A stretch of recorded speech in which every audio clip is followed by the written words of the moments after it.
السلام علیکم ګرانو محترمینو ملګرو، هیلې لرم چې ټول به راته روغ او جوړ وئ او د صحت کلي به مو پر تن وي. دوستانو، که تاسو زموږ د یوټیوب په چینل کې نوي یاستئ نو زموږ د یوټیوب چینل درسره سبسکرایب کړئ او په څنګ کې ورسره د بیل نشان کلیک کړئ او په آل باندې کلیک وکړئ تر څو زموږ د هره نوې ویډیو تاسو ته د هر چا څخه اول در ورسیږي.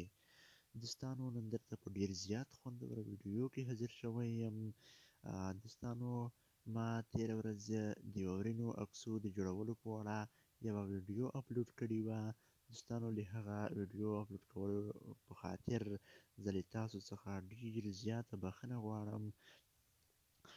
ما هم د مولوي صاحب بیان واورېدو، تاسو به هم اورېدلی وي چې ډېر زیات ګناه لري، ډېر زیات وبال لري او ځکه چې هغه اپلیکیشن عیسویانو جوړ کړی و، د عیسویانو د اختر ورځې لپاره د اختر ورځ پرې لمانځي، خپله د خوشحالۍ ورځ پرې لمانځي. د دوی خوشحالیو کې باید موږ ګډون ونه کړو.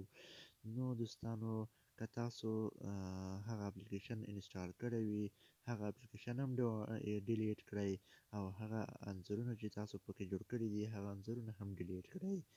که ډیلیټ کوئ نه، نو تاسو ته ما یوه بله ښکلې طریقه راوړې ده چې څنګه کولی شو له هغه انځورو څخه د مرغه انځور او د خولۍ انځور لرې کړو.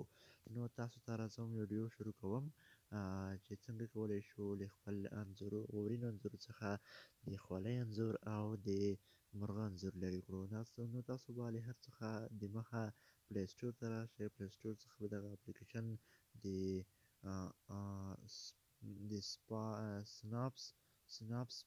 سناپ سیډ په نامه دغه اپلیکیشن ډاونلوډ کړئ. که اپلیکیشن ډاونلوډ کوئ نو دغه اپلیکیشن لینک به ما د دغه ویډیو په ډسکریپشن کې هم درکړی وي. نو تاسو به له هر څخه دمخه راشئ، دغه اپلیکیشن به تاسو خلاص کړئ. کله چې دغه اپلیکیشن خلاص کړئ، دغه اپلیکیشن انټرفیس په دغه رقم راشي. په دغه پلس نشان به تاسو کلیک وکړئ. نو ما دغه یو انځور ډیزاین کړی دی، جوړ کړی مې دی. نو غواړم له دغه انځور څخه دغه دواړه انځورونه لرې کړم. نو تاسو به راشئ، په دغه ټولز باندې به تاسو کلیک وکړئ. کله چې په ټولز باندې کلیک وکړ، نو تاسو به راشئ هیلینګز باندې به تاسو کلیک وکړئ. نو کله مو چې هیلینګز باندې کلیک وکړ، نو را به شئ په دغه ځای باندې به ګوته تېروئ تر څو سره پټه راشي. اوس ګورو ورو ورو دغه انځورونه له منځه ځي. بیا هم تاسو وګورئ دوستانو، ورو ورو له منځه ځي. دغه دی موږ انځورونه له منځه یوړل.